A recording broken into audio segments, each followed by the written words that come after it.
You know, we really should stop meeting like this, where I'm just barely out of bed, with the only time I can find in the day to scrape together a couple of minutes. Oh well, today I'm going to stop delaying the inevitable. I'm going to actually go and do the deep jungle. I'm going to run it. It's going to be fun, hopefully. So I'm going to make a few more of these. I'm going to make sure I have at least one monster claw left. There we go, just for the sake of keeping these safe. And look at that, 49 anti-poison potions. Isn't that fantastic? Over the past few episodes, I have been delaying it purely because it is a bit of a rough place to go, and I want to make sure I'm completely prepared before I go in. So that, to me, is just an obvious choice. I'm going to make a few more of these because I know it can get a little bit rough and tumble, but I would like to keep a decent amount of everything I have.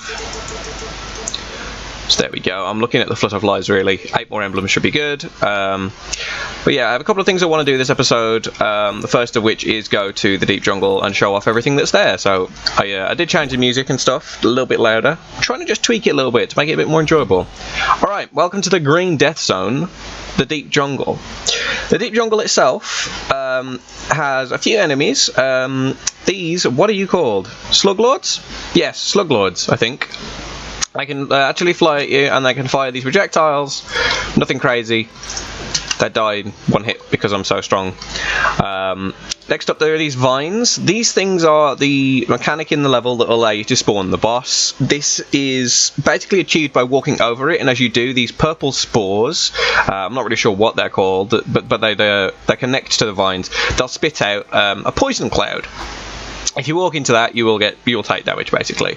That's a rhino bug. Rhino bugs really confuse me because they are somewhere between a passive mob and just a pretty basic mob, like a pretty basic like slime or something, right? Like that. The main thing they're going to do is just walk at you, but if you walk into them, you will get poisoned. I'm doing my best right now to avoid just vines. These are slug mothers. If you attack these, they just fly at you. They don't have any other mechanic to them. But when you destroy them, you will spawn a slug lord that they're hiding within them, which I'll show right now. Pop! There's a slug lord. So there you go. That's what they do. And I've been poisoned because I walked into one. But you can see here, poison. I did need to get poisoned at some point anyway. Poison is ticking down and dealing damage every time a percentage is lost.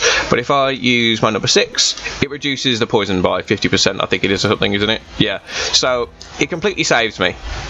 That's it. It's not exactly a difficult thing to comprehend, but it's the kind of thing that is going to save your life, I think, especially if you come in unprepared or tired, as I have, because that's basically another thing that's going to hurt me. But back to the rhino bugs. These things don't really bother you, but you can see they have like a charge animation. Hopefully we'll actually do his in a second. You can see like the hitbox. Wow, its model becomes a little bit bigger, and then it will just like that, and then it'll run forward really quickly. Not very far, but they tend to do it randomly. And honestly, I have no idea why. It's a bizarre enemy. Like, I really don't know why it does it. But like I said, they're somewhere between like slimes and just passive mobs, because they tend to ignore you until they just decide they don't want to anymore. And then when they decide they don't want to, you're just going to get poisoned. So trust me, it's much easier to just ignore them. Fly over them and just attack them, then stay still and try and kill them with like melee weapons and stuff. It's still easy to do because they are quite low HP wise, but that's about it. That's pretty much it for the standard enemies. Lenny's first warning here is I'd be careful touching those vines if I were you. This is his indication to say that the boss is going to spawn soon if you keep jumping through the vines, which I'm going to do shortly. I should mention as well, actually I'll show you, these things here also poison you and do damage. They don't poison you, what am I saying? These clouds poison you, but they do damage. Okay. Hive mind, rid of the portals! Right. I spawn the boss. It'll spawn from above you, always. And you'll see it fires projectiles coming down. You can hear it more than you can see it right now. Here are projectiles. These poison you. His body would also poison you. I'm just going to kill it. That's it. Ow. I really do not care for the hive mind. I could have cut it out a little bit longer and showed you all of its like silly little movements, but it literally spits the poison and moves towards you a little bit every time. That's it. It's not a difficult fight if you've got ranged weapons. If you've got melee weapons, it becomes a little bit more of a attacking thing. I'll show it off a little bit better for you the next run through, because I just kind of want to get everything done here, and then at least say that I've done it. But I will show you a couple more runs as well. But the fact remains that here I'm not getting that much experience because it's the second level in the the whole game technically. So like the experience yielded from these mobs isn't that important. Yeah, that's the boss. Those are the regular mobs. There's the monkeys, which I just completely glossed over, but they're the passive mobs like the shmoos or the glibglobs. So trust me, they're like not important whatsoever. Hey, we actually got a level. That's refreshing. Alright, let's check. There's nothing else. That'll be good. I do want to find the hero NPC here. He's also pretty cool. He's not my favourite, but he's pretty cool.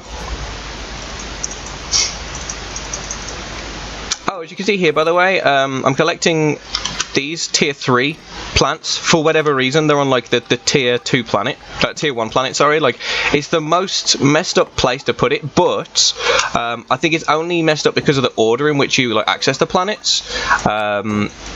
Because this is, like I said before, and I have, you know, warranted, this is probably the hardest planet for a new player, purely because it's the first time that we have something new, as in like a status condition added. So genuinely, it's like nothing you need to worry about getting to like sooner rather than later. I just show up when you feel ready.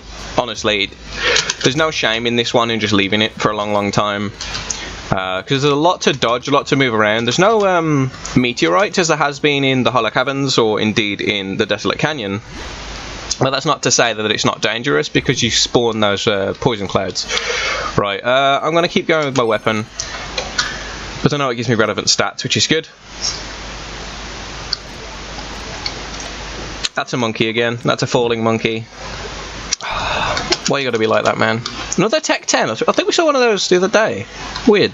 They are rare, I promise. Galactocytes I still don't have. Yeah, there's no way I'm gonna get all those done. Not right now, anyway. We're gonna do one more run. But trust me, I've bought tons of these because I've had situations before where I've just been cornered by the hive mind, standing, having to out-heal the poison that's been applied to me, because I have come in completely unprepared and attempted to do this level, you know, under-leveled, under-geared, no anti-poisons or anything. So trust me, like, I'd rather be over-prepared for this map than under-prepared for this map every single time. And for an Iron Man, where making like potions and stuff is pretty much one of the only applications you have for some of the gear you'll be getting, if you're making like specific gear pieces, using the loot for this sort of stuff isn't a big deal. I missed this message last time. I'm picking up a massive heat source in the area, be careful. That's pretty much confirmation that in the next few vine crosses you're going to be encountering the hive mind. It's not an exact science, because it's a random number every single time it pops along, I believe. But yeah, it's still... You're not going to play games with me, are you? There you go, got it. 1. Like I said, sometimes it spawns after 3, sometimes it spawns after like 20. So, right, I'll show you the hive mind a little bit better this time. Hello, so this is the hive mind. Again, it spits these things from the middle of its mouth here. They sort of track you, kind of. Those projectiles poison you, just like they have done with other enemies. And you can see it sort of just follows you slowly. Very, very slowly. So if you were melee, you sort of have to wait until one of its parts spins round, because its entire body does spin. Wait until it gets kind of close to you. And then just kite away. And as it spins around, attack, move away. That's it. That's kind of the strat. But for me, it's literally just do this. And it's dead. It's really not that strong. Like, honestly, it's not a strong enemy, like, in terms of HP. It's barely stronger than Uragorak, but its attack pattern's less predictable because it's not a worm-type enemy, and it makes it so that, you know, as a regular enemy, as a regular boss, it does present a few new challenges that you wouldn't have seen before if you've never encountered the hive mind, so that's kind of not a hard fight, but but not something you can approach super easily. I'm going to have another quick scan over the map, see if I can find the hero NPC, because I do want to find them just for the sake of completeness. I honestly probably won't be coming back here very often, but there will probably be occasions in the future where I have to, or I'm looking for someone in particular, so I will pop back. The astute amongst you may notice that I have been getting monster claws from the enemies here as well. It's not a common drop, but it is a drop nonetheless. There are better maps for getting monster claws in general. I feel as though Shroomtown's a lot safer, so I'd rather do Shroomtown every time. But oh my goodness, gauntlets are like so hit or miss with me. There are some in the game that have much bigger projectiles than this. You can see the projectile size here is tiny, so like getting the additional projectile size is actually really beneficial, because it means like your area that you can miss with is a lot, you know, smaller. Ow. I need to show off a few tricks with these as well, these purple spores as I've called them, because they can get in the way of some things like objectives or chests, and if I can find a suitable one I will show you, but I think I'll do one more run, see if I can find the hero NPC, see if I can maybe encounter the rare like mini boss. But oh wow, bubble, okay, I need that. Okay, this is Bubble. It's probably one of the most valuable combat chips for an Iron Man, honestly. It scales off of your faith and reduces the incoming damage, which makes it really, really good. But if you're not a faith character, it makes it kind of hit or miss, which is absolutely fine. But I am going to put it on because it, again, here you go. Ignore the allies part. It reduces the next hit by 1/4 of your faith stat. Damage reduction caps at 25. It lasts for 20 seconds. And again, it caps at 25. So if you get 100 mana, oh, not 100 mana, wow, 100 faith, you'll instantly cap out the bubble. So anything above that's not really necessary, so it means you can kind of just get like 100 faith for like rings and things if you wanted to, like rings, shield, and then like one of your armor pieces or your weapon, and you'll be fine. But I have not got any investment into faith whatsoever. But it does look like this. Hang on, there you go. And if I jump into this, I only took 1 damage when normally I'd take 2, so half the damage was taken from that.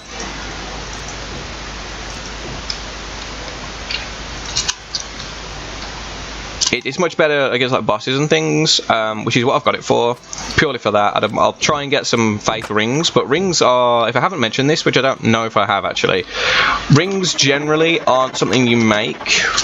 I think I have mentioned this. Rings aren't really something that you make, so much as something that you find in chests, and they're not that common. They're not super rare, but they're not that common to get. So trust me when I say it's not exactly like you can just go, oh, I'm getting this ring and I'm going to use this ring. Especially on Iron Man, you're at the whim of whatever you're given, because you can't get extra stuff out of chests. So that's kind of it. I'm going to show you the trick anyway, because I don't know if I'll find anything else applicable right now. If you take damage from one of these, you can walk into their hitboxes and not take additional damage. This is only useful if there are chests or objectives or NPCs standing behind it, so that way you're not going to take any damage when you're actually trying to talk to them, but you have to take entry damage, because otherwise you can't get into that space. It's a real shame, like that Rhino bug can just walk in and out for free. It's a real shame, and it does complicate certain things, and if you're trying to make like a Necro, for whatever reason you've come here, a Necro is a particular race where you have to get to level 100 without taking damage in order to unlock it. If for whatever reason you bought a Necro here, like you can't do those things, you're completely blocked off from accessing them. So it is a bit of a sticky wicket. There you go. How's that for like an English expression? Enjoy that while you still can. Right. Oh, hello. No thank you, Mr. Sluglord. Gonna heal up a little bit, drop down here. I've never spoke about slow dropping, which is what you do there. Slow dropping I think is like invaluable, because I've like when I used to play like very early on in my Roguelands career, I did not mean to dash into that Rhino bug. They poison you, can you tell? 20%. Crazy. Yeah, at a very early point in my Roguelands career, I used to just drop down places because I didn't have that much stamina, which is the yellow bar there. So I used to die a lot. In this map, it's important because you might run into a spore, which does damage. You might run into a vine, which spawns these clouds. and you might run into like an enemy which can do a lot of damage to you as well. Oh hey, he's here. Okay, cool. So that's the hero NPC. I'm glad I found him. Let me quickly get this objective first. And then this is Gromwell. Shh, indeed. You can hear her through the vines. I, the great Gromwell, bounty hunter of the jungle, will slay the beastly hive mind. She stands no match against my galactic flame blaster. That's the weapon he has. In case you run into it before I do, why don't you take this? Hey, he gave me one. That's pretty cool. Alright, galactic flame blaster is actually a kind of cool weapon. Look at this. Boom. It's a cannon. And I think each of these scales up a third or something of your dex. Like, it's some weird scaling. Maybe it's half my dex. But it fires 3 projectiles, so you can kind of like fire a bunch off. And do pretty okay damage, actually. Didn't expect to see that, but every single NPC I've encountered so far, I think, has given me their weapon. Except Wallace. But Wallace's weapon, honestly, isn't that great. In any case, we're done with the deep jungle. That's all I'm doing there right now. I am going to take the... actually swap to the correct weapon would be intelligent, and then take the weapon experience. That's an important distinction to remember to do. Hello, Shmoo. Go away, mister. Right. For what it's worth, I'm wrapping things up now, honestly. I have one little bit of... business to take care of, I guess, just before the end of this episode. But next episode I think we're going to do a bit of crafting specifically, and you know, get rid of some of this stuff, because I do need to start using up some of these scrap metal, and I'll show you why I've been saving those. Wow, I've got 240 spicy seeds, that's crazy. Right. What I'm going to do first is do the little bit of business I needed to do, which is grab this scrap metal block. Just for reference, these are things you can use to build with. Building, again, can change the face of your ship. You enter it by pressing B. This is how you use the these things, little cards. So you press B. I think I've shown this already, but you can put these things down or pick them back up. So these cards can be kept in your inventory for whatever reason. You can sell them all for 700 credits each, or you can put them in your ship and transfer them over to your main characters, which is one of the few things you can transfer as an Iron Man. But what I want to do is fly out here a little bit. This is like your ship, right? This is your whole ship. These things can do damage. Not all the time, but for some reason they can do damage to you, like the fire can hurt. In any case, you can see here there's like a grid. Very faint, it should be. It's just like a grey grid. This is your build limit. I mean, technically I think it's broken. Let me have a look. It's 5. Yeah, it's broken because you can build slightly outside of here. But whatever, it's fine. So this is the grid anyway. So what I'm going to do is, by demand, I suppose, not by popular demand by any stretch, but by demand, I'm going to say goodbye to Percival's wand. It's taking up space in my inventory, and honestly, I don't need it. It's going to like scale of faith for its damage, which means it's useful for faith characters, but not useful for me, and I have no way to transfer it to a character that can use faith as its primary. So it's just one of those things we're going to have to let go. So Percival, thank you for this gracious gift. I apologise I'm not able to make more use out of it, to be honest, but thank you so much for this, and I'll see you in another life. And it'll just float away into the abyss. And Gromwell, thanks for this too, I guess. That'll go. And Ring a Bot, I don't need this. Thanks, guys. That's it. I'll leave those there as a testament. I need to go and buy another scrap metal block now. And I need to find my ship again. Pressing B, by the way. There we go. Pressing B allows you to see a little bit brighter, like more of a horizon, so if you do lose your ship or something, don't worry about it. Your perspective can be broadened, as it were. I'll buy this last scrap metal block, and I'll pop this into here. There we go. So that's pretty much all I need to do today. All the business has been attended to and taken care of. I'm slowly reaching the point where tier 1 materials are going to get phased out of my inventory. But until then, I do want to try and make all of the materials and stuff into the correct emblems and into the correct pieces of gear. So next time I'm going to be just stabbing in the dark and trying to figure out, you know, what can I make in regards to... you know, all the tier 1 helmets, armor, weapons, and hopefully be able to make things that are of decent quality and things that I can actually use, like actual armor that's good for this build. But of course, there might be some stuff in tier 2 and tier 3 that's better for me, which I will, you know, use as across those paths. But for now, that's kind of all I need to do. Make sure I get everything I can out of tier 1 materials, then just phase out tier 1, move on to just collecting tier 2 and tier 3, and see where we can go from there. But that's it for now. Happy Pi Day for anybody that does read the day say incorrectly, Americans. Thank you very much. But yeah, I hope you guys have a great day, and until the next one, please look after yourselves, because I'd like to see you again. But until then, have fun, and bye for now.